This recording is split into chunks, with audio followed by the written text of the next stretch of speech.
This is the Kawasaki Ninja 1000 SX.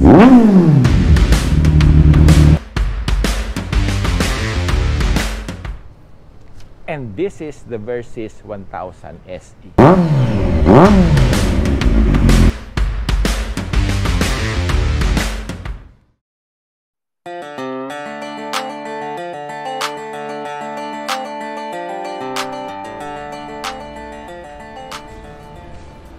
This is the Kawasaki Ninja 1000 SX. I think the SX stands for Sports Extra. Ang classification nito or category is Sport Touring.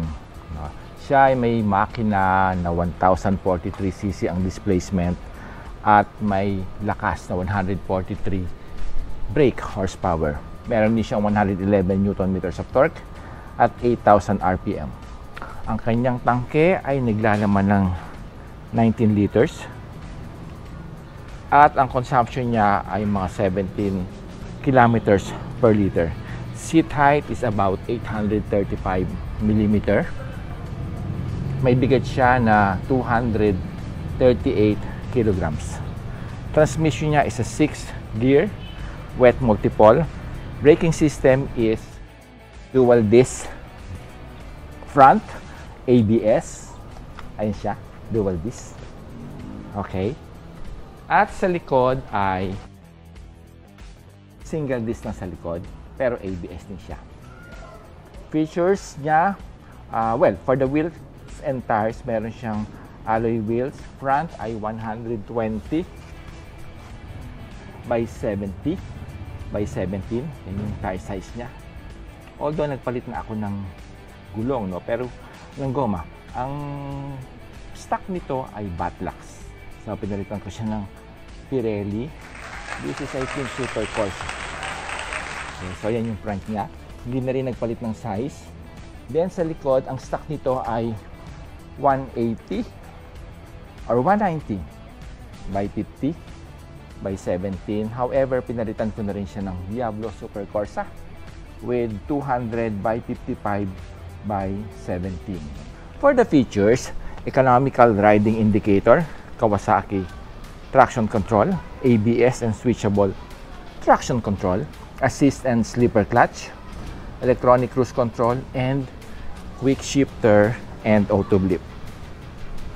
So lahat yan, meron si Kawasaki Ninja 1000 SX o tawagin nating si N1. Meron din siyang 4 riding modes. Ito yung Rider, Rain, Road, and Sports. Ang makina niya, of course, is inline 4. With a width of 825 mm. Length is about 2,100 mm. Height is 1,190 mm. And ang wheelbase niya ay 1,440 mm. Sa accessories, medyo may mga pinalitan na kami o may dinagdag. Nilagyan namin siya ng crash guard. And yung mga future eyes na auxiliary lamps. And nilagyan din namin siya ng bag. Ano ba naman ang bag na ito? Okay, pump ang laman ng bag na ito. No? So, ito ay nakuha lang namin sa Shopee. Yung mga... Ano ba tawag dito? Ito yung mga para magkaroon ng increase ng downforce wing. Nakuha rin namin ito sa Lazada. Then, nilagyan namin siya ng dashcam. Blue Sky Sea. Again, from Lazada. From the Shopee. Okay, so yung side mirror niya ay stock pa rin siya. Okay, another wing also from Lazada. Okay. Ano ba tawag dito? Slider. Meron slider kami inilagay. Ito, same din sa kabila. Crash guard. Yung crash guard actually ay nakuha namin sa Wheeltech. In-order, or may in-order na sila. I think this is from Angono, Rizal. May nagpapabricate doon. So, pagkuha namin, umorder na rin kami nito. Ang stock sa exhaust nito ay single lang. Dito lang sa right. However, pinapalitan namin ng dual o double from Orion para mas malakas. Yes, kay JP para mas maganda ang tunog at mas malakas, no? Meron din siyang slider. Ito yung sa likod. And ito yung sa front. Nilagyan din namin siya ng, ano ba tawag dito? Protector. Ship, ano ba? Hindi. Sa may clutch handle, bar protector.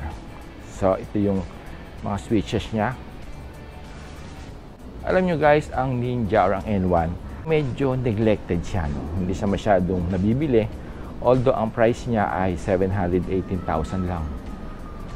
For a sports touring bike, medyo reasonable ang price na ito. Bakit sports touring? Well, dahil malapad siya. Of course, kung makikita nyo yung mga sports bike, maninipis sila. Hindi kasing lapad nito. For the seat, this is quite comfortable. Malapad siya. And yung ding upuan ng mga bantay, ng mga angkas, ay medyo comfortable din. However, nung dinala namin ito sa vegan, naka-3 yata or 4 na tigil kami dahil pagod na pagod si OBR. So, hindi siya masyadong mas komportable compared mo sa Versys or i-compare nyo sa Versys. Okay? So, meron din siyang spool. Ayan. Then, washable free flow air filter yata ang tawag. So, pinalitan na rin namin siya. And, pina-reflash ba or remap namin sa Motorrad. So, I think nag-increase na rin yung horsepower nito. Although, hindi siya nadadyno pa. Okay, so, i-sound check po natin.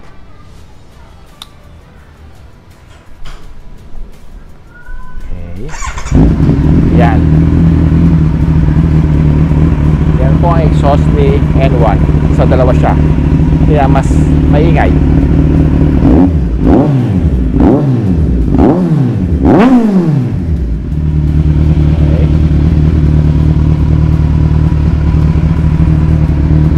Dash cam.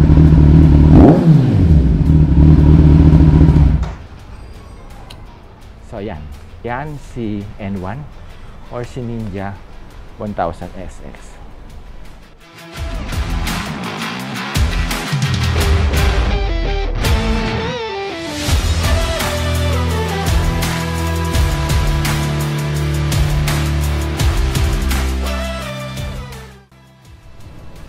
And this is the Versys 1000 SE.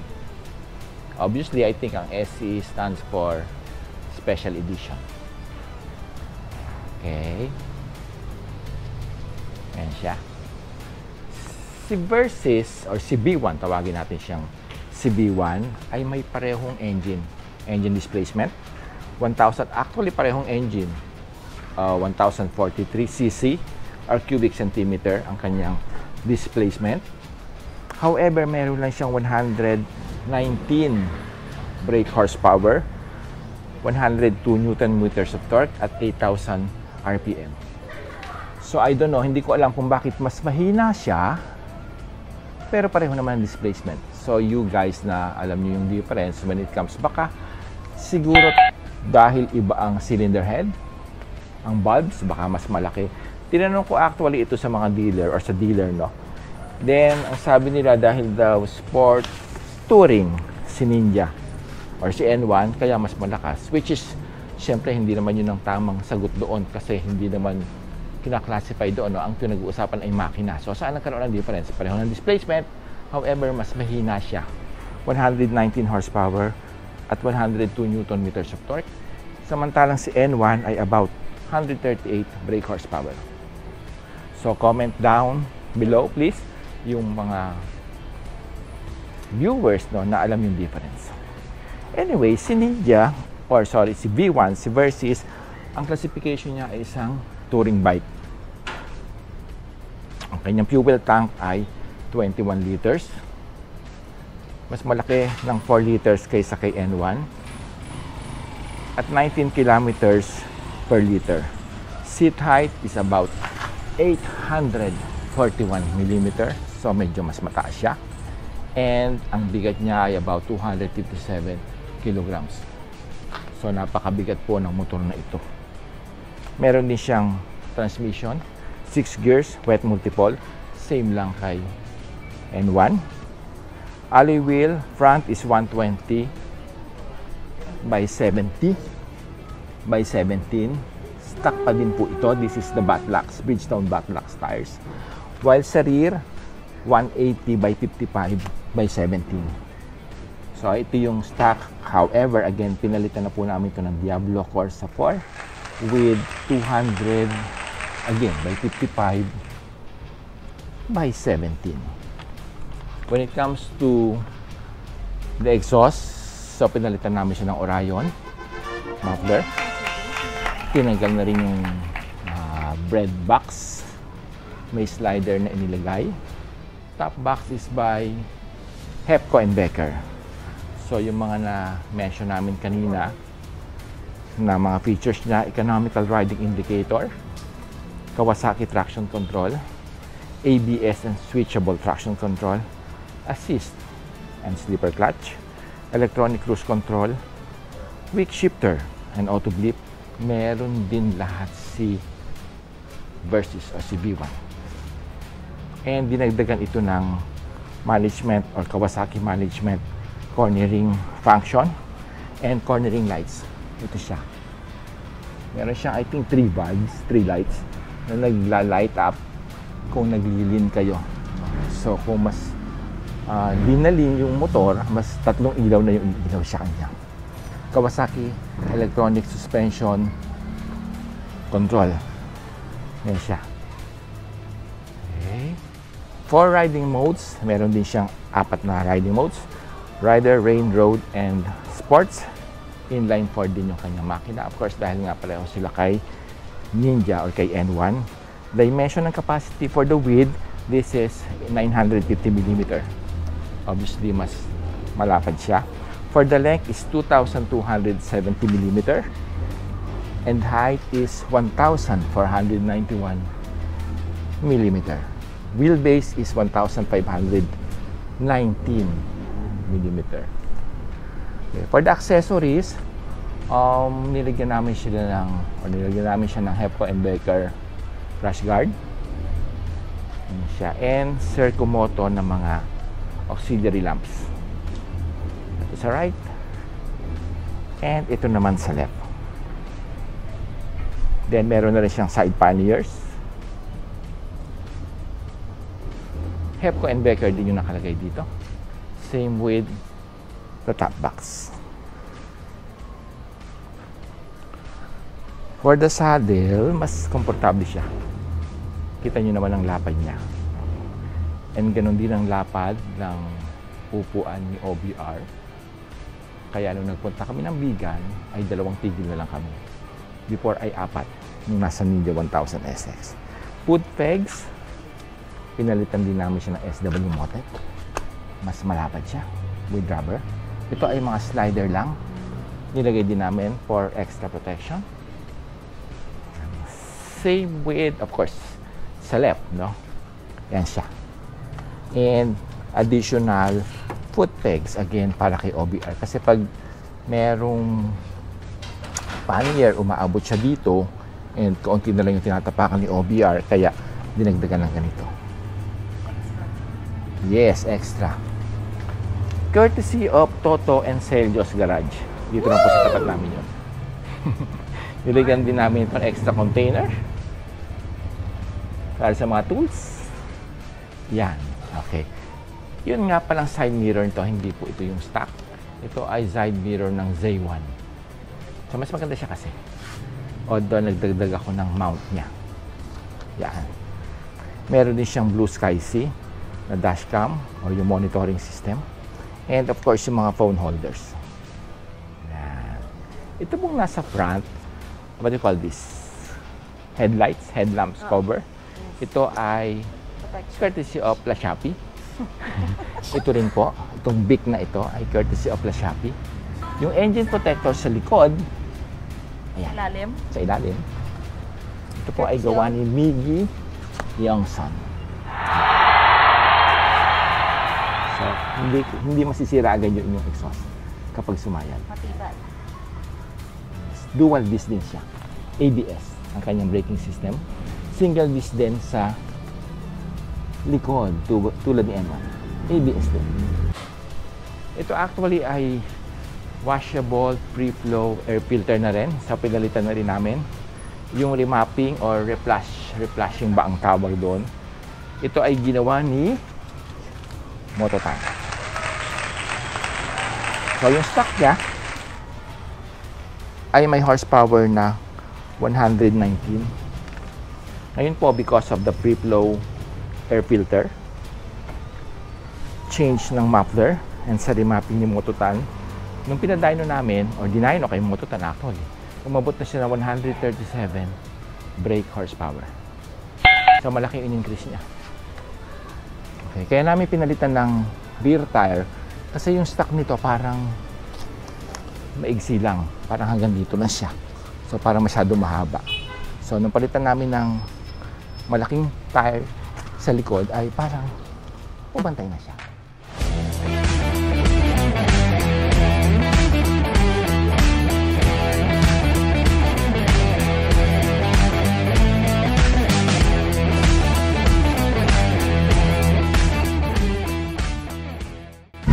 So again, si Versys ay touring bike. Si N1 ay sports touring bike. Okay, so sana guys makatulong to, no? Kung ano yung pipiliin yung motor, may mga bibilin kayong motor. Okay, so there you have it guys. Sana po sa isang o sa susunod na vlog namin ay panuorin niyo ulit at sana po mag-subscribe kayo. Thank you guys. Thank you.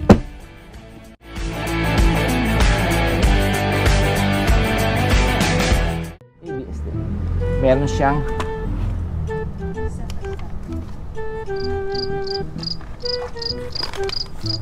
sa stand. Ayan. Wow!